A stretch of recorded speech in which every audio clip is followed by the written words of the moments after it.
Welcome back. In this tutorial, I'm going to show you what's new with the view rotation options in SOLIDWORKS 2013. Now we've got the option to lock the vertical axis during the view rotation. Let me demonstrate what I'm talking about. As in the previous version of SOLIDWORKS, we're able to orbit our model. Now let's right-click and select Rotate About Scene Floor. Now when I orbit the model, it moves around the y-axis, with the x-plane behaving as the model's floor.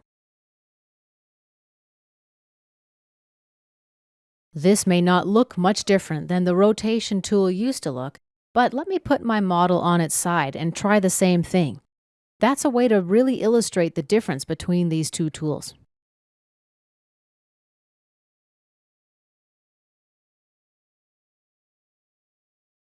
Of course, you may be in a situation where your model axis doesn't match the y-axis.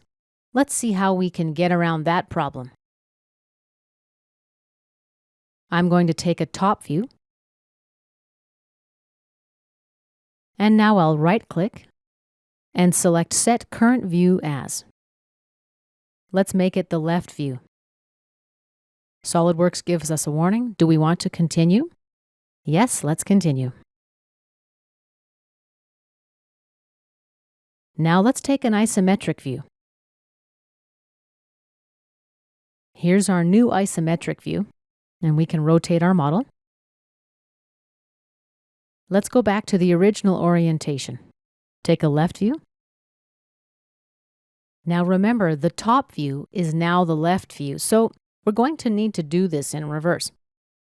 Let's right-click on our model, set Current View As.